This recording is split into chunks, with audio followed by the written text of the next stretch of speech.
I watched an interesting video. We talked a lot about the rise of China. This one was called China's Reckoning. And as an American, I was like, yes, we're not going to fall behind. I knew it. Thanks, YouTube guy.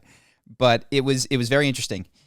He talks about, you've seen the population pyramids where they take the age of the person on the y-axis, and I guess the x-axis is just the amount of people that they have, basically, and it looks like a pyramid, ideally. What China has, because of the one-child policy, is a big fat bump right in the working age.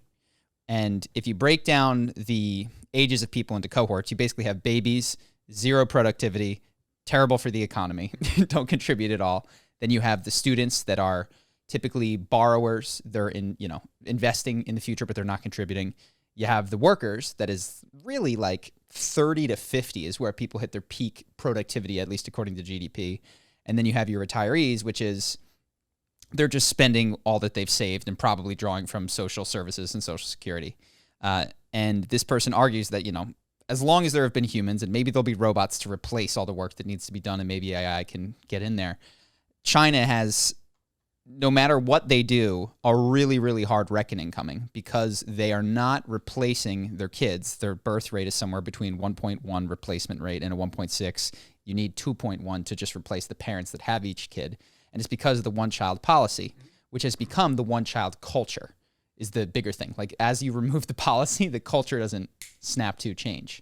So basically, this guy argues that they're just not going to have enough workers. They're going to have all of these old people. They don't have a ton of people who want to immigrate to China. It's not a very desirable place to immigrate to.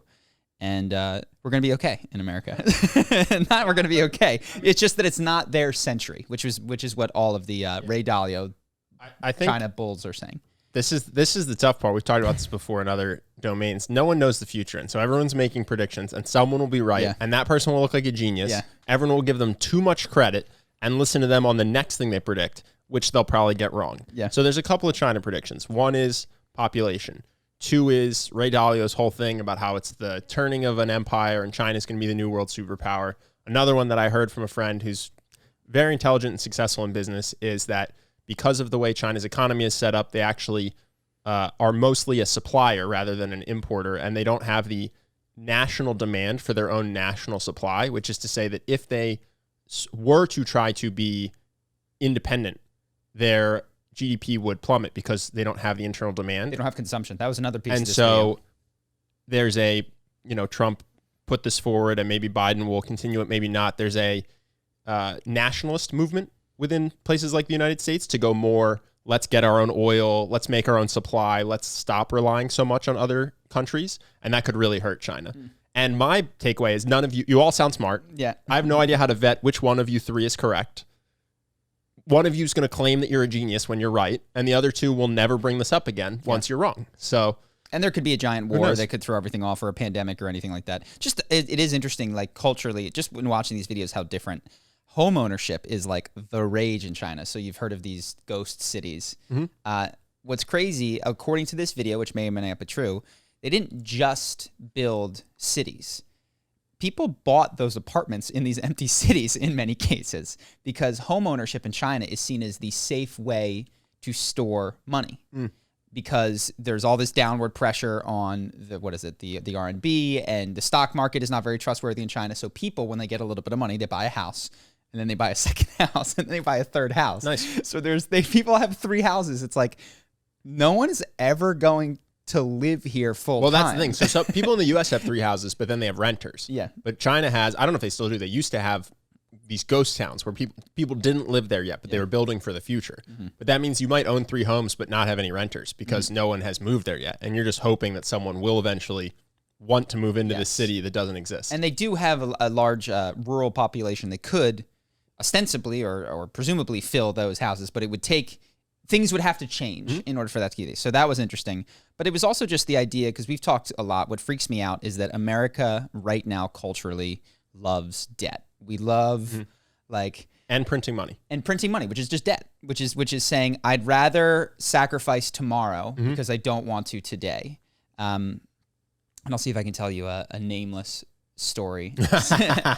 Someone that we both kind of know, who was hit pretty hard by the pandemic. Their business suffered large losses. They didn't have a lot of money in the bank in order to absorb it, so they used PPP to get through it. This person then went to Vegas very recently, took a small 5-figure sum of money, $10K, and made $300,000. Gambling. Wow. Is now, I'll give you a couple options. Going to put that money in the bank and save it for the next pandemic. Yeah. Or continue gambling in Vegas. What about pay off their PPP? Is that an option? No. I mean, like, and here's the sad thing is that to the degree they will pay to the degree that they are legally mandated to. Right. But unfortunately, the lesson, I think, I'm not saying that PPP shouldn't have happened, but with the airlines, for instance, like, or the banks, is when you bail people out and you teach them that you get privatized upside, which is to say, if you make any money on your super risky bets, you get to keep it all. But if you lose money, we're going to collectively absorb the downside. A rational, selfish actor is just going to keep gambling. Yeah. Wait, so sorry, just to be clear, is this guy going to try to become a professional gambler now? No. This is not versus, this isn't the people that you play against other people. This person plays against the casino. Which is to say, this is a ridiculous streak. Like this is, I don't know the exact game, but it's like blackjack or. No, that's what I'm saying. So they turned 10 grand into 300 grand, and now they think they're gonna just keep beating the house. Oh no. This probably puts them about even over the span of their life with Vegas, or maybe up over the span of their life. But this is someone who has gambled likes to go to Vegas and gamble. But anyway, the idea being that our relationship with debt is, one, culturally messed up, and then exacerbated by the fact that when there is a pandemic, we treat it as like, no one could have seen any sort of economic shock coming. Why would we ever have had money in the bank for times like this? Yeah. Unlike, the generations several before, like my grandpa, who died, he was a middle-class guy, had 10 kids, and died with over $1 million in the bank because he rubbed nickels together his whole life after growing up in the Great Depression, yeah. Which I'm not saying is ideal either. But in any event, I've been saddened, frustrated by this kind of mentality around debt in America. But what this video pointed out is that there's different kinds of debt. And he doesn't say it explicitly, but one way to invest in the future is to have and raise a healthy child. And you and I didn't realize this, like while we are frugal with our money, we are going into debt by not having kids. Well, frugal with my money and my semen as well. Well, no, I'm saying like your decisions for the future, you're not going into financial debt. Mm-hmm. Like you are going to make tomorrow better than today financially. But your decision to not have a child on a personal and collective level, it represents going into debt. Because what you're saying is, I'm not going to invest in this child today who could take care of me later. I'm going to rely on someone else to do that so that I can give them my dollars and they will take care of me when I'm a geriatric because I won't have any kids who want to do that for me. And it's just interesting to think that the United States financially is not the only country going into debt. China has a huge debt, which is the fact that they haven't invested in literally creating babies. Just to be clear, though, I could have a kid at 50. Yeah. Which means right when I hit geriatric is when that kid will be 18. He's going to be ready. So I can spend 0 through 50 having fun, accumulating wealth, doing whatever I want, have a kid at 50, and then right when I need someone to push my wheelchair, I have an 18-year-old. That's true. You could do that. And our gambler could take all that money and throw it in the bank all of a sudden. Like these things can happen.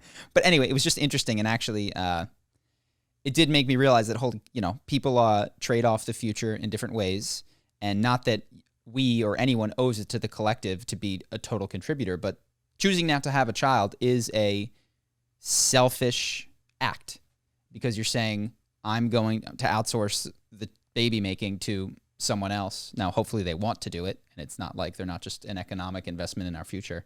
But I thought that was interesting. I think that's probably truer in China and the Chinese culture than it is in the U.S. Because in the U.S., I believe... We're not at replacement. We're not at replacement? No. So really? Here's what makes the U.S. interesting, and maybe ties into the other stuff. We're at like 1.6 in the U.S., but we have immigrants.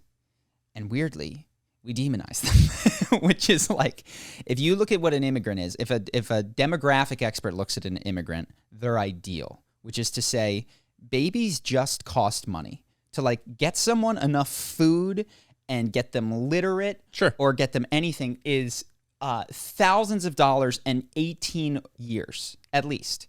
to get them to a point where they can even start to contribute to the rest of us. So when someone who is 20 years old, hungry to work, comes to America, that is essentially externalizing the costs of whatever education they received and all of the food that they received and all of the government caretaking to a different country and then benefiting in their productive years, which is incredible, especially if, like the US, you're a country that is not hitting replacement rate with your own birth rate.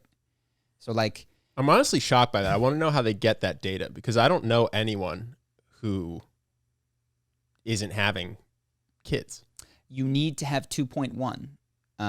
I mean, I know you, and you're at... But I'm not dead. That's the thing. Are they going to count me as not... So you see, that I would say that's but bad math. It's so like, it's I have not a just friend you. who's married and has one kid, and they plan to have 2 kids or 3 kids, but right now they only have 1 kid. So does the demographic information look at those people and go, oh, this is bad? Because they're going to have 3 or 4 It doesn't say kids. bad. It just says how many kids they have, and then there's a rolling basis. And when they're 40, it'll have, say, 4 or 3 or whatever. And there's someone right now who was 40 who had none at 20 who says 4. So I think, I mean, I don't know. Maybe the economists are really dumb, but they seem to have calculated that you need a replacement rate of 2.1. And the way that they calculate it is they add up all the babies, and we're not there as a nation. We are beneath replacement rate. Yeah, it might be true. Which is true of a lot of the doesn't Western match with countries. any of my anecdotal experience, but maybe I just know baby-making people. Well, Yeah, almost every friend I know is married and on their way to having kids, but doesn't have them yet. So if you just took a snapshot, you'd go, the entire generation of 30-year-olds is not having kids, but really they're all pregnant. They all got married in their late 20s, and they're all having kids now in their early 30s, and they will all have more than 2 kids. sure. So maybe for a couple of years, maybe we're a generation that pushes it back 5 years, and our replacement rate is 1.6 for 5 years, and then jumps to 2.5. There's still going to be a 5-year hiccup, you know what I mean, in any event. But I believe this is a trend in Western countries, which is as people get more affluent, control over the reproductive cycle, condoms and all that stuff, and can family plan. But most of the country's not affluent. We're relatively very affluent compared to, like, I'm talking like places where you don't have access to birth control at all. And there's plenty of places where people behave like they don't have access to birth control. Yeah, that's what I'm just saying. Like most of the country is not in the 1%. That's only 1%. Yeah. And then you look at the 99%. There's also a ton of people who they have a whole bunch of kids and they don't use condoms or birth control at all. Yep. So yeah, I'm just surprised that when you map all that together. Can you look it up? Can you look at Justin just to get the exact number? If No, I trust you. It's just surprising. Well, it's not me. I didn't run the numbers. You know what I mean? Like, I don't know what it'd be, like baby replacement rate or fertility rate, I think it's called. It's 1.73 births per woman, but in 2018. Yeah, and I see it sort of trending downward over. What is that period? So what does per woman mean though?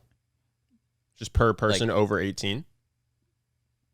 I guess for every existing woman. They've been running these numbers for a long time. I think it's not like this isn't the first year that they did this. I think they've caught the obvious oversights. What is that? So can you just tell me when that downward slope is? Yeah, it's through the 60s. Through the 60s, and then it levels off. Yeah. Birth control, baby. Like that's birth control right there. That is incredible, because if you're looking at the graph, it literally just like, doot, boop. This is how many babies we want to have. Hope that you guys enjoyed that clip. If you want to see more like this and have us do more podcasts, we are 100% funded by our generous patrons. And if you'd like to contribute, there's a link in the description, and we'll have one pop up on the screen right here so that we can do more podcasts where we have fun conversations and hopefully some deep ones like this. Either way, hope that you enjoyed the video, and I will see you in the next one.